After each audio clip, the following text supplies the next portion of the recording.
औरत हारती नहीं, उसे हराया जाता है। हेलो फ्रेंड्स, आपनो गुरुकुल में आप सभी का बहुत बहुत स्वागत है।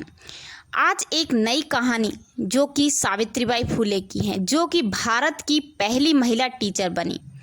ऐसी महिला जिन्होंने सभी लड़कियों को शिक्षा का अधिकार दिलाया तथा उसी की वजह से आज सभी स्त्रियों को शिक्षा का समान अधिकार प्राप्त है।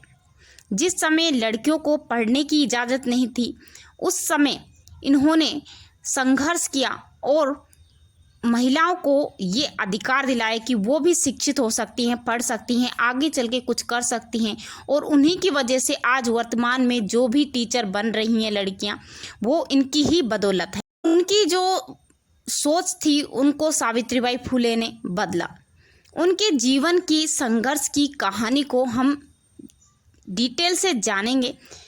वो कहानी में क्या किस तरीके से उन्हें अपने जीवन में सामना करना पड़ा, उनका पूरा जीवन कैसा रहा, शुरू से अंत तक जानेंगे। वीडियो में बने रहें। सावित्रीबाई फुले का आरंभिक जीवन जान लेते हैं कि महान समाज सुधारक सावित्रीबाई फुले का जन्म 3 जनवरी को साल 1831 में महाराष्ट्र राज्य के सतारा जिले के नया गांव में हुआ था।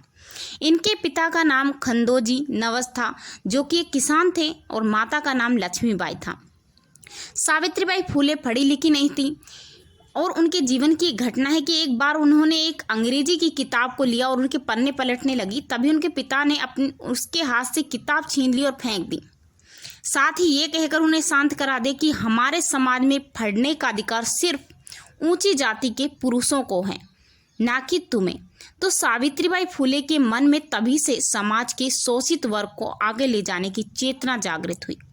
परंतु मात्र 9 साल की उम्र में ही सावित्रीबाई फुले का विवाह पूना निवासी एक समाज सुधारक, जिसका नाम था ज्योतिबा फुले, के साथ कर दिया गया।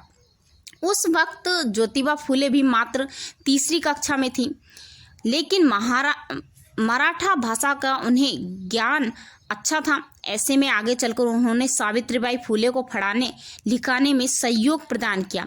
इसके अलावा सावित्रीबाई फुले और उनके जो पति थे ज्योतिबा फुले की कोई संतान नहीं थी, क्योंकि उनका जो पूरा जीवन था समाज सुधार में ही चला, जिसके चलते उन्होंने एक विधवा ब्राह्मण के बेटे यशवंत राव को पाला। इतना ही नहीं, सावित्रीबाई फुले और ज्योतिबा फुले के इस फैसले का उनके परिवार वालों ने काफ़ी विरोध किया, जिसके चलते उन दोनों को उनके परिवार से अलग कर दिया गया या उन्हें घर से निकाल दिया गया।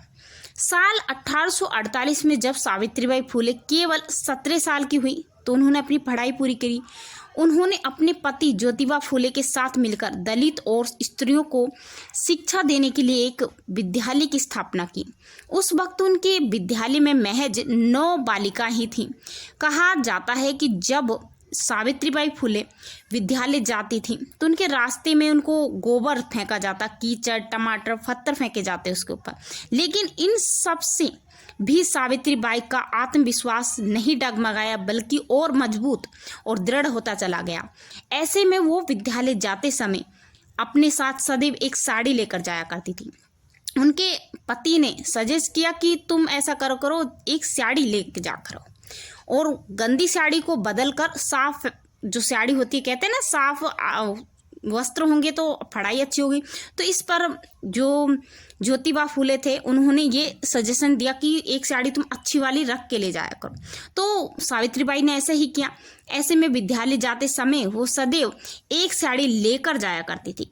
रास्ते में लोगों के कीचड़ गोबर फेंकने का विरोध जताने के बाद वो विद्यालय जाकर दूसरी साड़ी पहनकर बालिकाओं को पढ़ाया करती थी। इतना ही नहीं, सावित्रीबाई ज्योतिबा फुले की एक मेहनत और लगन के चलते देखते ही देखते गांव में करीब 18 बालिकाएं स्कूलों की स्थापना की गई। 18 विद्यालयों की स्थापना हुई। साथ ही सावित्रीबाई फुले द्वारा संचालित पुणे के एक बालिका विद्यालय को देश की प्रथम बालिका विद्यालय का दर्जा प्राप्त हुआ। इस प्रकार सावित्रीबाई फुले देश में पहली बालिका विद्यालय की संचालिका या प्रधानाचार्य के तौर पर जानी जाने लगी। साथ ही उनके जो पति थे ज्योतिबा फुले को सामाजिक सुधार आंदोलन के एक व्यक्ति के तौर पर पहचान मिली। इन दोनों ने मिलकर समाज के शोषित वर्ग को सदैव आवाज बुलंद की। इसके अलावा यदि याद करें इस बात को कि सावित्रीबाई के सामाजिक सुधार संबंधी कार्यों की, तो साल 1853 में सावित्रीबाई फुले ने उन महिलाओं के लिए प्रतिबंधक गृह की स्थापना की जिसमें बलात्कार का शिकार होने वाली गर्भवती विधवा के साथ ही अन्य समाज विधवाओं के दोबारा विवाह का प्रचलन संभव हो पाया। उसके साथ ही पीछे भी सावित्रीबाई फुले का एक महान प्रयास रहा। अपने पति ज्योतिबा फुले की मृत्यु के बाद उनके द्वारा साल 1873 में शुरू किए गए सत्य शोध समाज, जिसका एकमात्र उद्देश्य सत्य की खोज, इन्होंने इसकी स्थापना की थी सत्य शोधक समाज की, जिसका उद्देश्य था सत्य की खोज करना, का सारा कार्यभार संभाला। साथ ही जब ज्योतिबा फुले जीवित थे तब सावित्रीबाई ने उनके साथ मिलकर साल 1854 और 55 के बीच देश में महिलाओं और दलितों के साक्षरता मिशन की शुरुआत की। देश में सबसे पहले किसान स्कूल खोलने का श्रेय भी सावित्रीबाई फुले को दिया। इसके अलावा जो कन्या भ्रूण हत्या है उसको रोकने के लिए भी सावित्रीबाई फुले ने राष्ट्र स्तर पर अभियान चलाए, जिसके चलते ब्रिटिश सरकार ने इन्हें समाज सुधार और बदलाव कार्यों के लिए सम्मानित भी किया। सावित्रीबाई समाज सुधारक थी, शिक्षिका होने के अलावा एक कवयित्री थी, जिसके चलते उन्हें मराठी काव्य का विशेषज्ञ माना जाता है। साथ ही उन्हें काव्य फूले और सुबोध रत्नाकर नामक पुस्तकों की रचना की। इसके अलावा सावित्रीबाई फुले सामाजिक चेतना से जुड़े महिलाओं के मुद्दों को शुरू से महत्व देती आई। साल 1868 को समाज सेविका सावित्रीबाई फुले, उनके पूरे जीवन में उनकी कोई संतान नहीं हुई, जिसके चलते समाज के लोग अक्सर ज्योतिबा फुले से दूसरा विवाह करने के लिए कहते, लेकिन वो नहीं माने। इसीलिए एक ब्राह्मण स्त्री जो लोकलाज के डर से अपना जीवन समाप्त करने जा रही थी, उसके पुत्र को इन्होंने गोद लिया, एक दत्तक पुत्र, जो कि इसका नाम रखा यशवंतराव। साल 1897 में सावित्रीबाई फुले ने अपने बेटे यशवंतराव के साथ मिलकर छुआछूत का शिकार हुए मरीजों के लिए अस्पताल का निर्माण करवाया। इसमें यशवंतराव उसको अच्छी एजुकेशन पढ़ाई करवाई, जिसके चलते वो एक डॉक्टर बना और उसके बाद एक अस्पताल का निर्माण कराया गया, जो कि छुआछूत के शिकारिया की बहुत ज़्यादा गंभीर जो मरीज थे उनकी सेवा के लिए वो शुरू हुआ, और जिसमें सावित्रीबाई जो बीमार मरीजों को लाती, जिसका इलाज उसके पुत्र यशवंतराव द्वारा किया जाता, जिसके बाद काफ़ी उपचार की। इसके बाद उन्हें भी सावित्रीबाई को प्लेग बीमारी का शिकार होना पड़ा, जिसके बाद काफ़ी उपचार के बाद भी उनका रोग दूर ना हो पाया और 10 मार्च को सावित्रीबाई फुले इस दुनिया को अलविदा कह गई। उनका जाना संपूर्ण समाज के लिए एक अमूल्य क्षति है। उनका जीवन न केवल महिलाओं के अधिकारों बल्कि दलित समाज का उद्धार करने के लिए भी हुआ, जिसके चलते महाराष्ट्र में सावित्रीबाई फुले का नाम एक डाक टिकट जारी किया गया। साथ ही उनके नाम पर कई सारे सामाजिक सुधार संबंधी पुरस्कार की घोषणा की गई। उनके जीवन से समाज के स्त्री पुरुष को एक सीख लेनी चाहिए। अब वो क्या है? हम सदैव अपने जीवन को एक उद्देश्य के लिए जीना चाहिए, और यदि आपका जीवन ही मानवता की भलाई के काम आ सके तो इस धरती पर अपने जन्म का उद्धार समझना ही चाहिए। इस प्रकार सावित्रीबाई एक समाज सुधार, कवयित्री और शिक्षिका के रूप में सदैव हम भारतीयों के दिल में बसती रहेगी। ये जो था वो सावित्रीबाई का जीवन से संबंधित पूरी घटना। इसमें हम महत्वपूर्ण बात जान लेते हैं जो कि आपकी एजुकेशन पढ़ाई से संबंधित है, जो कि अक्सर पेपर में आ सकती हैं। सावित्रीबाई का पूरा नाम सावित्रीबाई फुले था। इनका जन्म वर्ष 3 जनवरी 1831 में हुआ तथा जन्म स्थान था महाराष्ट्र के सतारा नया गांव। पिता का नाम खदोजी नवस था, जो व्यवसाय उनका था वो किसान था।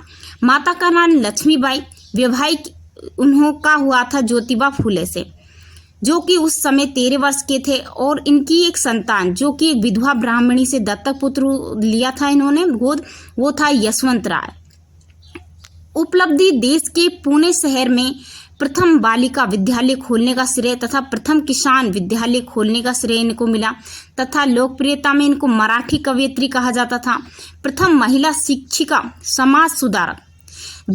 जिस महिला की 9 वर्ष में ही शादी कर दी गई थी, उस महिला ने जीवन में क्या उपलब्धि हासिल की। 17 वर्ष की में उन्होंने पूरी एजुकेशन शिक्षा ग्रहण कर ली थी और उसके बाद बहुत गरीब जो बालिका थी, पिछड़ी वर्ग की, उन सभी को शिक्षित कराया, विद्यालयों का निर्माण कराया, अपना पूरा जीवन समाज सुधार में लगा दिया। इनके 1831 में सावित्रीबाई फुले का जन्म था और 1840 में ज्योतिबा फुले से विवाह हुआ तथा 1848 में लड़कियों और दलितों के लिए विद्यालय की स्थापना और 1853 में बलात्कार पीड़ित विधवा महिलाओं के लिए प्रतिबंधक गृह का निर्माण करवाया। 1831 में सत्यशोध समाज का दायित्व संभाला और 1854-55 में साक्षरता मिशन की भी शुरुआत की। छुआछूत बीमारी से पीड़ित व्यक्तियों के लिए अस्पताल का निर्माण 1897 में कराया। 1897 में ही प्लेग बीमारी के चलते उनका निधन भी हो गया। निधन होने का एक दुखद घटना थी जो कि पूरे देश के लिए, ये थी सावित्रीबाई के जीवन की संपूर्ण घटना। अगर आपको ये वीडियो अच्छा लगा हो तो वीडियो को लाइक करें, शेयर करें और चैनल को सब्सक्राइब करें।